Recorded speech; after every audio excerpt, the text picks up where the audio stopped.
तो हेलो दोस्तों, Rahul Singh only study class में आपका स्वागत है। तो दोस्तों, आज हम बात करने वाले हैं 11th फिजिक्स का न्यू चैप्टर के बारे में बता रहा हूँ कि 11th फिजिक्स न्यू चैप्टर में हमें क्या-क्या पढ़ना होगा, क्या-क्या नहीं पढ़ना होगा। तो ये आपका एकदम फ्रेश न्यू टॉपिक है 11th फिजिक्स का। किसका? 11th फिजिक्स का। ओके।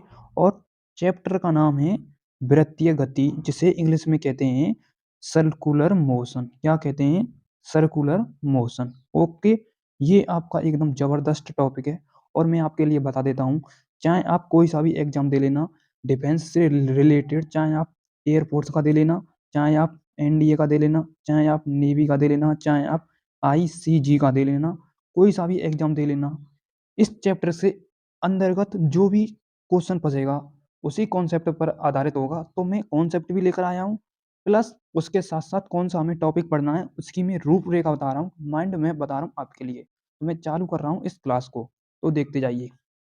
सबसे पहले आपका क्या है, इसमें आपको पढ़ना होगा, सबसे पहले आपको पढ़ना होगा वृत्तीय गति मोशन में मैं आपके लिए माइंड मैप बता रहा हूँ। माइंड मैप में आपको टोटल टॉपिक क्या कवर करना है, यानी टोटल टॉपिक आपको कवर करना है। देखते जाइए। देखो, सबसे पहले आपका रहेगा इसमें क्या रहेगा, इसमें सबसे पहले आपको रहेगा वृत्तीय गति में एक समान वृत्तीय गति, उसके बाद असमान वृत्तीय गति। एक समान वृत्तीय गति क्या होती है और असमान वृत्तीय गति क्या होती है, ये होता है इसके उदाहरण। ये भी 2D मोशन का चैप्टर है। किसका? 2D मोशन का, बोले तो द्विविमीय गति का चैप्टर है। फिलहाल तो मैं इसका टॉपिक बता रहा हूँ आपको क्या क्या टॉपिक कवर करना है, और आगे देखते जाइए आगे इसमें क्या क्या है।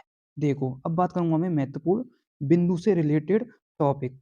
तो महत्वपूर्ण बिंदु में आपको क्या-क्या पढ़ना होगा, देखते जाइए। सबसे पहले आपको पढ़ना होगा इसमें विस्थापन और दूरी, यानी डिस्प्लेसमेंट और डिस्टेंस। उसके बाद आपका दूसरा है कोणीय विस्थापन, यानी एंगुलर डिस्प्लेसमेंट। उसके बाद है आपका तीसरा रेखीय विस्थापन तथा कोणीय विस्थापन में रिलेशन। उसके बाद है आपका चौथा टॉपिक कोणीय वेग। उसके बाद है आपका पांचवा कोणीय वेग तथा रेखीय वेग में संबंध।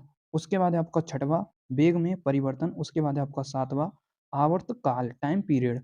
उसके बाद है आपका नेक्स्ट। नेक्स्ट क्या दे रखा है, देखते हैं नेक्स्ट में भी। नेक्स्ट में आपका दे रखा है आवृत्ति, बोले तो फ्रीक्वेंसी। उसके बाद है आपका नेक्स्ट कोणीय वेग आवर्ती काल में संबंध, यानी कोणीय वेग और आवर्ती तथा आवर्त काल में संबंध। उसके बाद है आपका कोणीय त्वरण। उसके बाद है आपका नेक्स्ट कोणीय मतलब रेखीय त्वरण तथा कोणीय त्वरण में संबंध। उसके बाद है आपका नेक्स्ट अभिकेंद्रीय बल, सेंट्रीपिटल फोर्स। उसके बाद है अपकेंद्रीय बल द्वारा किया गया कार्य। उसके बाद है आपका नेक्स्ट समतल सड़क का वाहन पर फिसलना। जैसे आपकी सड़क पर जो वाहन चलते हैं ना, वो गाड़ी-फाड़ी चलती है, वो कैसे फिसलती है, उसमें क्या कॉन्सेप्ट लगता है, मैं कॉन्सेप्ट में बताऊँगा। फिलहाल ये आपका क्या है टॉपिक। उसके बाद है आपका घूमते हुए प्लेटफ़ॉर्म पर वस्तु का फिसलना। उसके बाद है आपका साइकिल सवार का झुकाव। उसके बाद है आपका सड़क का उठाव।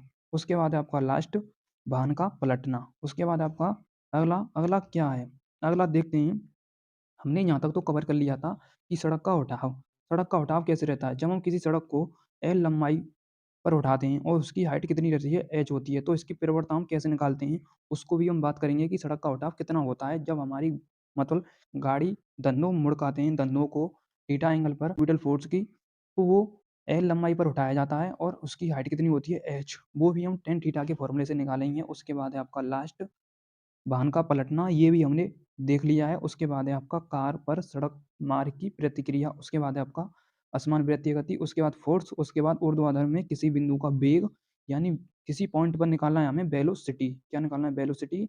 उसके बाद है टेंशन, यानी ऊर्ध्वाधर लूप के किसी बिंदु पर तनाव, बोले तो टेंशन। तो ये होता है आपका पूरा डिटेल, हमें कौन-कौन सा चैप्टर क्लियर करना है और कौन-कौन सा हमें पढ़ना है। तो आपको यहाँ तक, आई होप आपको यहाँ तक क्लियर होगा, मुझे पूरी उम्मीद है। ये है आपका पूरा रूपरेखा जो आपको क्लियर करनी है सर्कुलर मोशन चैप्टर के अंतर्गत। वैसे क्या करते हैं टीचर कि सर्कुलर मोशन को एक ही चैप्टर में ऐड कर देते हैं, वो भी मोशन के चैप्टर में। किसमें?